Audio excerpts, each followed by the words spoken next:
Nah, tentang masalah apakah arsy itu makhluk, ya, Allahu alam. Ini saya tidak bisa jawab apakah itu arsy makhluk atau tidak. Allahu alam, gitu kan? Karena arsy ini adalah tempatnya Allah SWT bersemayam. Tapi gak saya sebut namanya karena sudah meninggal. Mudah-mudahan diampuni oleh Allah. Nah, ini Wahabi 2019. Dia ditanya, Allah tinggalnya di mana? Ya di arsy. Lalu dia ditanya, Ustaz, arsy itu makhluk apa bukan? Bingung dia. Karena bingung, akhirnya apa kata dia? Wallahu a'lam. Allah yang lebih tahu. Ya kalau Allah memang tahu, siapa bilang Allah nggak tahu? Yang ditanya kamu. Arsy itu makhluk apa bukan? Kok jawabannya Allah Maha tahu?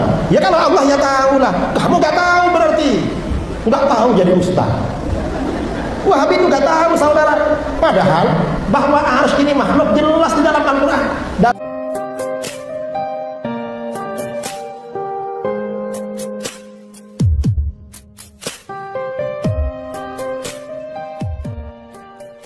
Assalamualaikum warahmatullahi wabarakatuh.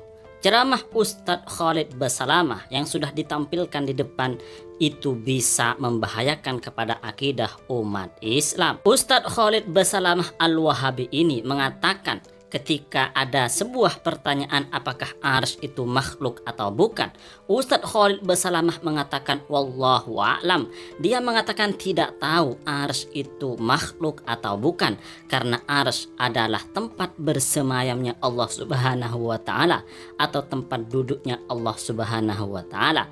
Tentu ceramah seperti ini sangat membahayakan untuk akidah Ahlus Sunnah wal Jamaah pada khususnya dan akidah umat Islam secara umum. Sebagaimana yang sering kita dengar dari ustadz-ustadz Wahabi seperti Ustadz Khalid Basalamah, para Wahabi mengatakan bahwa Allah bersemayam di atas arsy atau berada di atas arsy, atau dibahasakan dengan bahasa yang lebih vulgar, Allah duduk di atas arsy. Lalu pertanyaannya sekarang adalah, arsy itu makhluk apa bukan? Apakah arsy yang menjadi tempat duduknya Allah, yang menjadi tempat bersemayamnya Allah Subhanahu wa taala itu makhluk diciptakan oleh Allah Subhanahu wa taala atau bukan makhluk? Jika misalnya para Wahabi menjawab bahwa arsy adalah bukan makhluk, maka berarti ada Tuhan selain Allah. Sedangkan jika ada orang yang mengatakan atau meyakini bahwa ada Tuhan selain Allah, berarti orang tersebut kafir, murtad. Lalu jika Wahabi menjawab bahwa arsy itu adalah makhluk, bahwa arsy adalah ciptaan Allah Subhanahu wa taala, maka ada pertanyaan baru. Tuhan kok duduk di atas makhluknya? Tuhan kok bersemayam di atas arsy? Kok bersemayam pada makhluk? Lalu sebelum ada arsy, sebelum arsy itu diciptakan, Allah ada di mana? Dan nanti ketika arsy itu hancur karena arsy adalah makhluk, Allah kemana? Dan satu hal yang perlu kita pahami, bahwa Allah Subhanahu wa taala itu mustahil dari mana dan kemana. Karena dari mana dan kemana itu adalah sifat makhluk, sifat sesuatu yang baru dan diciptakan. Dan sesuatu yang diciptakan pasti ada penciptanya. Sedangkan Allah Subhanahu wa taala bukan diciptakan tetapi pencipta. Agar lebih luas dan keilmuan kita semakin mendalam, mari kita dengarkan penjelasan dari Singa Aswaja, yaitu Ustadz Idrus Romli. Saya ini pernah debat dengan Wahabi tahun 2009 di Surabaya, lalu 2015 di Perak, Malaysia. Apa kata Wahabi? Ustaz, nggak benar kalau Tuhan itu tidak bertempat. Mengapa? Karena Tuhan itu ada. Setiap sesuatu yang ada pasti bertempat. Kalau tidak bertempat berarti tidak ada. Saya bilang sama dia, kalau begitu kamu bisa kafir. Mengapa? Saya mau tanya, di mana tempatnya Tuhan? Kata dia, jelas di arsy. Nah, kamu bisa kafir kalau begitu. Mengapa? Saya mau tanya lagi, arsy ini makhluk apa bukan? Kalau kamu jawab arsy bukan makhluk, kamu kafir. Karena meyakini ada selain Allah bukan makhluk Allah. Tapi kalau kamu jawab arsy ini makhluk, kamu bisa kafir juga. Cuma kafirnya tidak langsung. Kamu pilih kafir yang langsung apa tidak langsung? Coba jawab, arsy ini makhluk apa bukan? Itu di forum saudara, forum debat. Setelah lama berpikir, apa kata dia? Ya jelaslah arsy itu makhluk, mau apa lagi? Nah, sekarang saya mau tanya, kalau arsy ini memang makhluk, sebelum Allah menciptakan arsy, Allah tinggalnya di mana? Apa kamu bilang karena tempat belum ada Tuhan nggak ada? Kafir kamu. Atau kamu bilang karena tempat belum ada Tuhan tidak bertempat? Berarti akidah kamu sesat yang tadi. Pilih yang mana? Apa kata si Wahabi yang Surabaya? Ustaz nggak boleh tanya begitu. Mengapa? Karena itu pertanyaan haram. Mengapa haram? Karena itu pertanyaan bid'ah. Kullu bid'atin dhalalah wa kullu dhalalatin fitnah. Ini Wahabi saudara. Wahabi itu kalau ditanya nggak bisa jawab, yang bertanya diharamkan. Padahal mereka nggak bisa jawab. Padahal pertanyaan seperti itu sudah ditanyakan oleh para sahabat. Hadis riwayat Imam Ibnu Majah, riwayat Abu Dawud, riwayat Al-Baihaqi. Sahabat bertanya, ya Rasulullah, aina kana rabbuna qabla an yakhluqal khalq?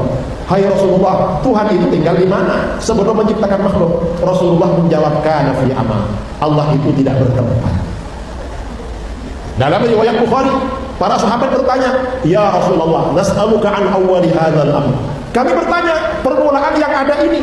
Apa jawaban beliau? Kana Allah wa lam yakun syai'un ghairuh. Allah sudah ada pada azal, keberadaan tanpa permulaan. Ketika apa-apa selain Allah belum ada, tempat belum ada, arsy belum ada, arah belum ada, berarti Allah tidak bertemu. Ini Wahabi tahun 2009. Kemudian kalau kita mengkaji sumber-sumber Islam, maka kita akan menemukan dalil-dalil bahwa selain Allah adalah makhluk, termasuk arsy. Arsy adalah makhluk Allah Subhanahu wa taala. Arsy adalah ciptaan Allah Subhanahu wa taala, sebagaimana yang tertera di dalam Al-Qur'an surat Al-An'am ayat 102. Begitu juga ketika kita misalnya membaca kitab-kitab hadis, misalnya kitab Sahih Bukhari, Rasulullah Sallallahu Alaihi Wasallam menjawab ketika ditanya oleh para sahabat Rasulullah tentang penciptaan dari jagat raya ini, bahwa sebelum diciptakannya jagat raya ini yang ada adalah hanya Allah Subhanahu wa taala. Rasulullah Sallallahu Alaihi Wasallam berkata, kanallahu wa lam yakun syai'un ghairuhu. Allah Subhanahu wa taala ada dan tidak ada suatu pun selain Allah. Artinya apa? Artinya hal ini menjelaskan kepada kita bahwa selain Allah adalah ciptaan, adalah makhluk diciptakan oleh Allah Subhanahu wa taala, termasuk arsy. Lalu ustadz-ustadz Wahabi yang mana mereka merasa lebih paham hadis, lebih paham Al-Quran, lebih islami, selain mereka sesat masuk neraka, bilang dan mengatakan bahwa dia tidak tahu arsy itu makhluk apa bukan, padahal dalil-dalilnya dalam Al-Quran maupun hadis sudah terang benderang. Lalu ketika kita misalnya membaca kitab-kitab junjungan Wahabi, yaitu Syekh Ibnu Taimiyah, ulama junjungan Wahabi, maka kita akan menemukan bahwa Syekh Ibnu Taimiyah menegaskan dalam kitab Majmu' al-Fatawa bahwa arsy adalah makhluk. Syekh al-Islam Ibnu Taimiyah mengatakan al-arsy makhluk. Arsy adalah makhluk diciptakan oleh Allah Subhanahu wa taala.